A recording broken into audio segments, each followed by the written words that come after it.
Hey there, my name is Christopher Ty. I just want to share with you some things. First of all, many people ask me about change. How does one change? How do you become a better you? How do you take yourself to the next level? Well, let me just share some things with you first of all. There are going to be three things I mentioned. And the very first thing is going to be consider an asset. I want you to know that you are an important asset unto yourself. Asset. If you know anything about assets, the one thing that makes assets worth anything is that it has an accumulation of value.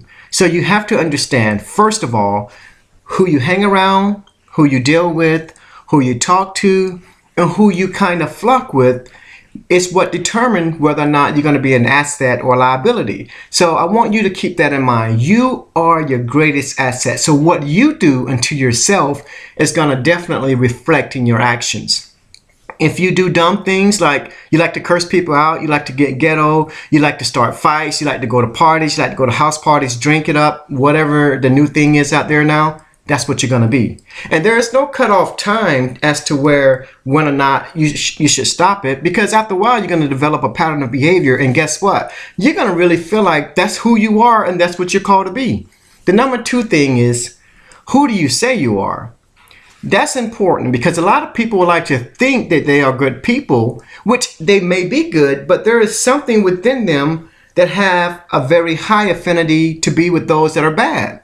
If you're good, then you have to make yourself be good, and your actions have to be good. In other words, you have to give your actions within yourself responsibilities to do well. What do I mean by that? Well, when I was wanting to change, I grew up in poverty. I was ghetto, whatever you want to call it. I like to think that I was ignorant because I really don't like the term being ghetto. I think it's a level of ignorance that a lot of people take on. And because they take on such an image or such a way about themselves, what really is lacking are the morals and ethics and truth. That's truly what's lacking. The environment shaped who they are, and they just decide to give back to those that are around them. So you have to consider and ask yourself, who do I think I am? And once you answer that question, the only person that can truly answer that question is you. You are the only one that can be truthful about it.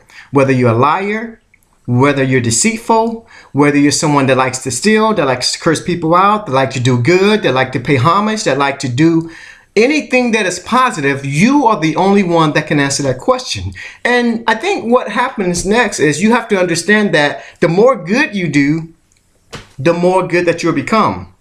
So that's it for number two. Number three is change. Well, what do you mean by change? If you stood in front of the mirror right now, you just made a decision. Well, I think I want to change my position.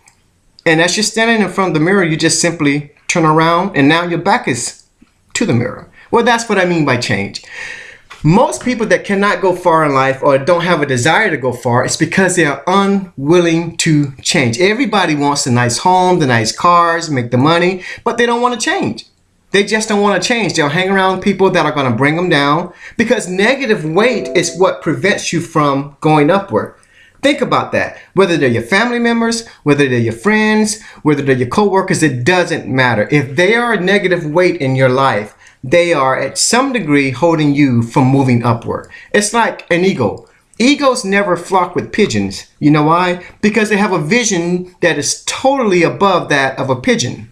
So you have to ask yourself that. Am I an eagle or am I a pigeon? And once you come to grips and terms with understanding that, then I think you're on your way. Okay? Once again, I'm author Christopher Ty. If you want to check out my newest book or my latest book, it's called For the Love of Her.